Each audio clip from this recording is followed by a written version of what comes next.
Hello, everyone. President Trump will participate in a roundtable to hear stories of families positively impacted by law enforcement that will be taking place shortly after this briefing concludes. The president stands with our police officers, our men and women across this country who valiantly patrol our streets and protect our citizenry. This president stands on the side of law and order to secure peace in our streets. That has always been his priority and remains so today. Tragically, this weekend we saw a devastating ambush attack against brave law enforcement officers in McAllen, Texas.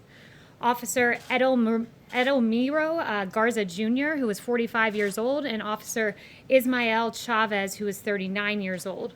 And while responding to a domestic disturbance call, Officers Garza and Chavez arrived on scene to protect the people that they serve.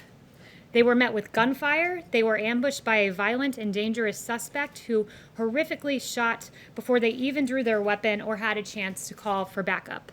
We honor the lives and the service of Officer Garza and Officer Chavez. This president will always stand on the side of law enforcement and the heroes who protect and serve. And with that, I'll take questions. Rita. Hey, Kayleigh, thanks so much. No problem. As the number of cases and fatalities continues to break records, in the most recent interview President Trump did, he said, we are going to be in really good shape in the next 2 to 4 weeks. Can you share what evidence he's using to draw that conclusion? And what is the administration going to do differently in the next 2 to 4 weeks to stop the spread? So the one thing I would note is that when you look at the mortality rate, we're seeing that our efforts here at the federal government have been working. And to give you an example of that, when you look at New York and New Jersey, there were 21 deaths for every 1,000 cases, 20 deaths for every 1,000 cases in the case of New Jersey. Those were the ratios we were seeing just a few months ago. Now New York and New Jersey are down 1.7 per 1,000 and 1.8 per 1,000 respectively. And moving beyond New York and New Jersey, we're seeing in Florida, for example, though they have 12 cases for every 1,000, it is 0.2 mortality for every 1,000 cases. In Arizona, 0.3 deaths for every 1,000 cases. So we are seeing that our therapeutics are working, that dexamethasone and convalescent plasma and remdesivir are working, and that's something good, and it's something that the president takes note of. But 2 to 4 weeks is such a short time period. I mean, what specifically are you doing to stop the spread? There's a lot, and I'm very glad that you asked that because it is worth highlighting the work that we're doing each and every day. For one, we're surging personnel to Arizona, Texas, California. We already have people working in Florida, surging remdesivir to states that are seeing rising case numbers. We're also surging testing supplies to decrease turnaround time. These are several action items that Dr. Birx briefed me on before coming out here. The White House will be going to several states this week, Dr. Birx in particular, to Louisiana, Mississippi, Alabama, Georgia, South Carolina. We've sent 19 HHS teams to metroplexes, 8 more coming this week. So we are aggressively on the ground reacting to this virus, and we're encouraged to see the declining mortality compared to a few months ago. Jim, I haven't seen you in a few weeks. Yeah. Glad you're back. Thanks. Kayleigh, why is the White House trashing Dr. Fauci and sending out opposition research like memos to reporters? The president has gone off on anonymous sources in the past. Why not have the guts to trash Dr. Fauci with your own names? So President Trump, I'll refer you back, there's no opposition research being dumped to reporters. We were asked a very specific question by the Washington Post, and that question was, President Trump noted that Dr. Fauci had made some mistakes, and we provided a direct answer to what was a direct question. Hasn't the president made mistakes? He suggested at one point that Americans inject themselves with disinfectants, that sort of thing. Why not send out these notes to reporters about what Dr. Fauci said in the past with your names on it?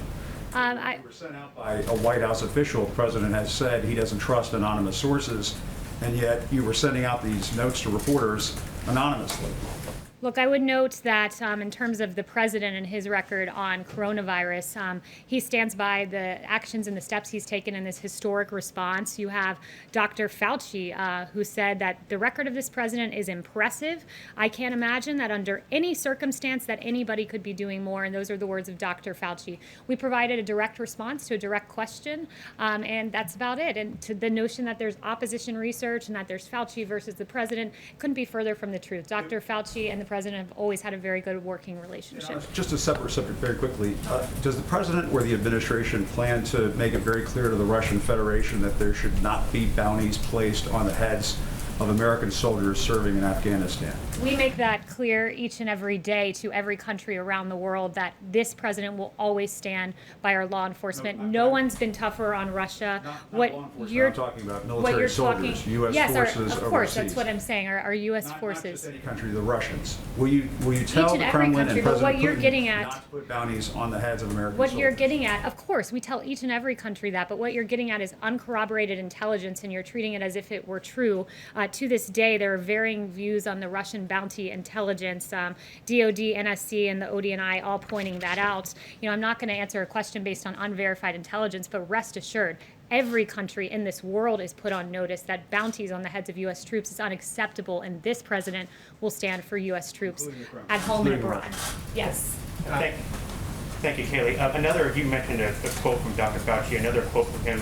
When you compare us to other countries, I don't think you can say we're doing great. Is there any reaction to that from the White House? When you compare us to other countries, we have the most testing in the world. When you compare us to other countries on case fatality rate, other industrialized nations, we're very low and beating most countries, if not all, in Europe. So we're doing a lot on the world stage, a lot right. Noted that we were supposed to have a ventilator shortage, and as it turned out, the U.S. actually sent ventilators all around the world. So the U.S. response has been historic, and by several metrics, including the three I just mentioned, we're beating the rest of the world. Anthony Fauci, Thank you.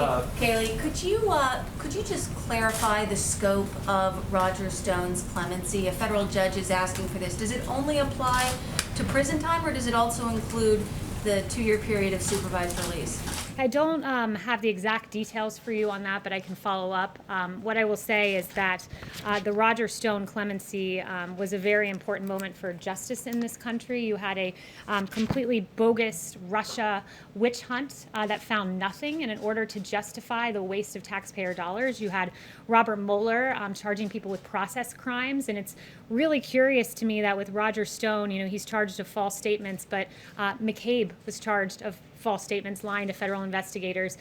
Brennan, false statements to Congress. Clapper, false statements to Congress. But last time I checked, they didn't have 29 FBI agents wearing tactical gear, showing up at their house in a pre-dawn raid, wielding M4 rifles, sweeping across their lawn, as happened to Roger Stone. They didn't have 4 agents using battering rams, breaking down their front door over false statements.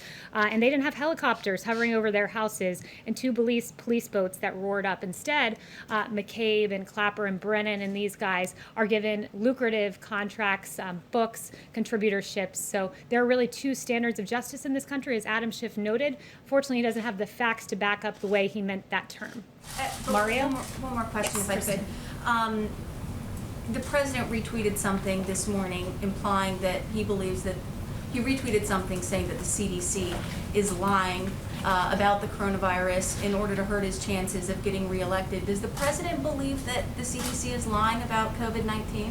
The president, with his intent in that retweet, expresses displeasure with the CDC, some rogue individuals leaking guidelines prematurely. You had a 63-page plan that was leaked prematurely. He believes that misleads the American public when there are planning materials released that are not in their fullest form and their best form. So that's what he was getting at. But overall, the notion of the tweet was to point out the fact that when we use science, we have to use it in a way that is not political. When you had 1,300 health experts sign a letter not to condemn large crowds of protesters, but some same health experts say churches need to stay shut down, or lockdown protests somehow don't get the same First Amendment rights as the protest that we saw in our streets. We need to use science, lean into science, but not use it and cherry pick it to fit whatever our particular political persuasion is. So he has confidence in the CDC? He does. Mario. Thank you, Kayleigh. Given what we're seeing in Florida with the cases rising, is the president anticipating a scaled-down version of the convention next month? And if so, is that something that he would be content with? That would be a question for the campaign, but we still plan to move forward with the convention here at the White House. But for particularities, I would point you to the RNC and to the campaign. Yes, Just to close the loop on Dr. Fauci, does the president still appreciate the advice that he gets from him? Certainly. Dr. Fauci is one of many on the task force who provides advice. And I would note, Dr. Fauci is an epidemiologist, an infectious disease expert, and he provides his opinion there. You also have other experts like Dr. McCann's Katz, who are behavioral health experts who provide opinions about the holistic health of the child, and she's been a voice for reopening schools and the damage long-term lockdowns can do. You have Dr. Mustafa Salawi, who's working on the vaccines. So there are a number of scientists who are experts in various issues and various specialties, but the president takes the full opinions of the task force and the varying opinions sometimes and moves forward in a way he thinks is best for this country, like he did with the China travel ban. Secondly, Kayleigh, the travel ban with Canada expires in about a week. Is that going to be extended? Or are you talking with Canada about that? So no announcements now for our plans with Canada. Yes, Arizona has more new cases of coronavirus than any country in the world, more than the European Union as a whole. So isn't by that metric the United States not doing as well as other countries in handling this? No, because when you lead the world in testing, that means that you identify more cases. When you Deaths sort of starting to and rise. I would note, well, you talk about deaths. I can give you that particular information, which Dr. Birx gave to me before running out here, which is in Arizona, you have 17 cases per 1,000 population and 0.3 deaths per population, which means our therapeutics are working, and we're in a better place today than we were before. Shirley Bird, a school teacher in Arizona, died, however, when she was following all the rules. She wore a mask, she wore gloves, she was teaching summer school, she got it, died. 2 other teachers got it and are ill. Her family, her husband, her daughter. I mean, how do you tell parents of school children that it's safe to send their kids back to school when something like that happens? Well, I would point you to the words of the CDC director, who said children are not very affected by this and typically are not spreaders in this. But I would also point to the consequences of staying closed. We have to look at the holistic health of the child. And when you have, according to HHS, 1/5 of all child abuse cases being reported by teachers and educational staff, we cannot stay closed.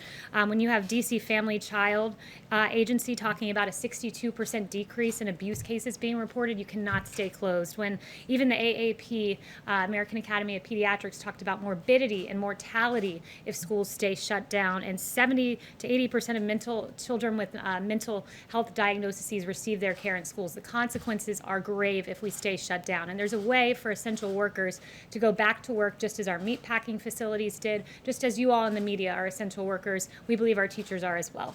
Yes. Catherine. Thanks, Kayleigh. The administration has said that the goal of maximum pressure is to force Iran back to the negotiating table so we can get a better deal. Is that still the goal of maximum pressure? And in light of the reported new trade and military partnership between Iran and China, what evidence is there that the policy is succeeding? I have no information today to update you on our Iran relationship, which stays the same today as it has been. Yes, Daniel.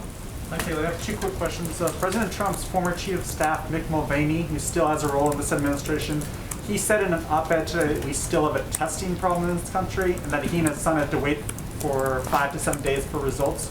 If even President Trump's former chief of staff levels this criticism, doesn't that indicate we do have a problem with testing? Do you have a reaction to his op-ed? Yeah, our reaction is that we've tested, we lead the world in testing. We've done more than 40 million tests. That's an extraordinary number. Admiral Joie gave us an update yesterday that on Friday we did over 800,000 tests. We tripled, quadrupled the number of tests. This is his exact quote. We have, and we also have 12,000 retail test sites that are there, and we're surging testing in basically every specific county that's having a problem. And Dr. Birx was just walking me through pooled testing, which will be a way to process tests at an even faster rate. So leading the world in testing, I would say, means we're doing a pretty good job. Does the Deborah. president have a reaction to the Washington Redskins dropping their name today? Yeah, it's a good question. I haven't talked to him since the specific announcement's been made. I have talked to him, but not specifically on that. But last week, his tweet made it clear that these teams name their teams out of strength, not weakness. And he talked about the Washington Redskins and Cleveland Indians looking at changing their their names, and he says that he believes that the Native American community would be very angry at this, and he does have polling to back him up. There was a Washington Post poll from a few years ago that 90% of Native Americans say they're not offended by the name. It is reflective of a 2004 poll, and the Washington Post notes that many of these Native Americans voiced admiration for the team name, like Barbara Bruce, who said, "I'm proud of being Native American and of the Redskins. I'm not ashamed of that at all. I like that name." Gabrielle Nez, another 29-year-old from the Navajo community, "I really don't mind it. I like it." And there were several other comments like this in the Washington Post. Kayleigh. Deborah. Thank you, Kayleigh. I have a question myself, and then as a principal, I'd like to ask a question from a news organization that can't be here because of social distancing. My question. In February, when he was in Las Vegas, speaking to Hope for Prisoners, the president said he didn't want to use his pardon power on Roger Stone because he thought he could be exonerated. That didn't happen, and the president commuted his sentence. During the same event, the president said that he might give a full pardon to John Ponder, a convicted bank robber who served his time, turned his life around, and started Hope for Prisoners. Is there going to be a pardon for John Ponder? And what about the more than 1,300 pardon applications sitting in the pardon attorney's office? Because there's talk now that people don't go to the pardon attorney's office, they go through the White House. Is that a good thing, or does it mean that only politically connected people can get pardons? So I have no update on John Ponder. It's absolutely not the case that only those who are politically connected get a pardon. This president is the president of criminal justice reform. This president did the First Step Act. This president has fought for those who are given unduly harsh sentences more than any Democrat who liked to talk about it but never actually did it. And in fact, when you compare the pardoning record of this president with past presidents, it's quite striking that this president's given 36 pardons and commutations. President Obama gave 1,927. And when you look at the nature of some of the pardons given, let's say under President Clinton, you talk about politically connected pardons. We can't get more politically connected with pardons than pardoning your brother, Roger Clinton, as President Clinton did. Susan McDougal, one of your associates who was pardoned for her role in Whitewater. Mark Rich, who gave $450,000 to the Clinton Library, or at least his wife did, donated $1 million to Democrat campaigns, and then he gets a pardon from President Clinton. And notably, a lot of these pardons were when he was going out the door. So this president's used it sparingly and instead focused on criminal justice reform, helping to rectify racial disparities in our sentencing. And Clinton and Obama appears did a whole lot of pardoning, and in some cases politically motivated, it seems, but didn't do a whole lot to help the innocent people who have served their time and been given unduly harsh sentences. I have a follow-up for someone who asked me to ask a question because of social distancing. This is from Jackson Richmond of the Jewish News Syndicate. What's the president's stance on Israel planning to apply sovereignty to parts of the West Bank and to Democrats? From Nancy Pelosi to AOC, who warned that such a move would undermine U.S. national security and the U.S.-Israel alliance. So I have no update today on the current status, but just other than the president has been a strong supporter of Israel. Chris. Thanks, Kayleigh. We're coming up on the 3-year anniversary of the president tweeting he banned transgender people from the military in any capacity, which led to the policy currently in place. Last week, a group of 116 lawmakers led by Congresswoman Del Bene wrote to the administration urging them to lift the policy. Would the president reconsider the policy? I haven't talked to him about that specific policy, but this president is proud that in 2019 we launched a global initiative to end the criminalization of homosexuality throughout the world. He has a great record when it comes to the LGBT community. The Trump administration eased a ban on blood donations from gay and bisexual men, and he launched a plan to end the AIDS epidemic by 2030. So we're very proud of our achievements. The ban on transgender people in the military is still in place. We have a Supreme Court ruling that anti-trans discrimination is a form of sex discrimination. We have an estimated 14,700 people in the military who identify as transgender. We have a poll showing upwards of 70% of Americans support transgender service.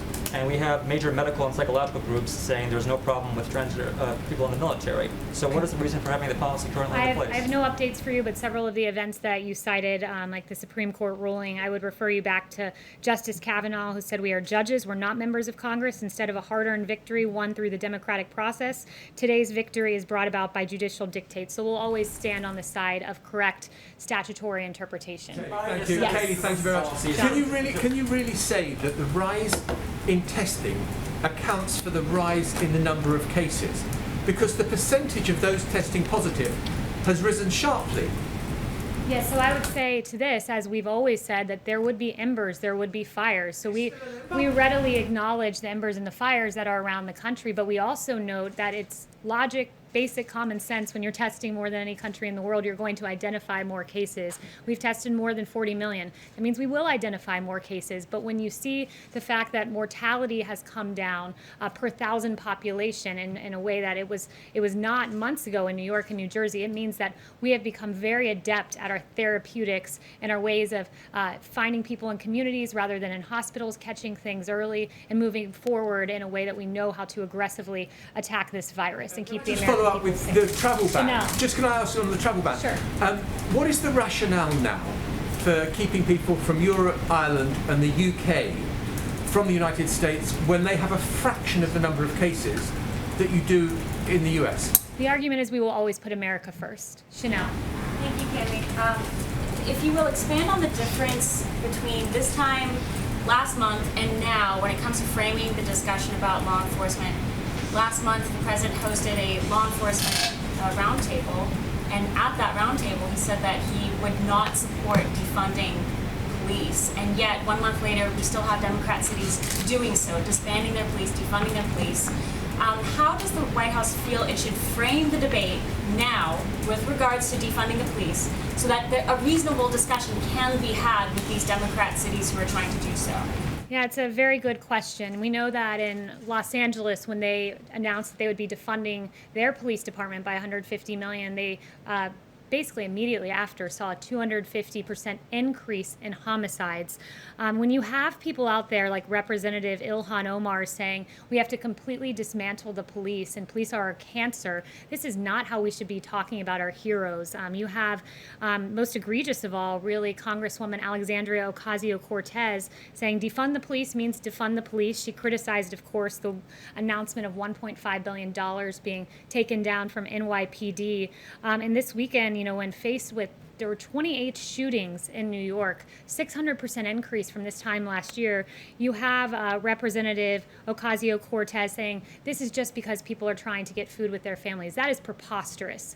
The reality is 63% of Americans in this country fear that criticism of our police departments will lead to no public safety in their streets. And 69% of Black Americans, this is a real issue when you call our police cancer, when you talk about dismantling them. And then this weekend in New York, you see a 1-year-old killed in his stroller. His name was DeVell Gardner Jr., and that 1-year-old will be in our prayers. Not only that, you see Officers Garza and Chavez. And to your question about how we should talk about the police and defund the police, a movement the president stands against, the two officers ambushed this weekend. One of them, Officer Chavez's daughter, wrote a very touching tribute online. She said, "Words cannot describe the pain I'm in, but I'm glad my dad is at peace. You are an amazing man, and anyone who ever came across you knew that. I'm going to miss you so much. You died doing what you love most. You died a hero." And those touching words were written by Savannah Chavez. And I know she received vile and outrageous comments online that were absolutely atrocious for a touching sentiment to her dad. I want Savannah to know your dad is a hero. His police department should never be defunded because most of our police officers are good, hard-working men and women and heroes, much like Savannah's dad. We'll be praying for you, Savannah. Thank you, guys.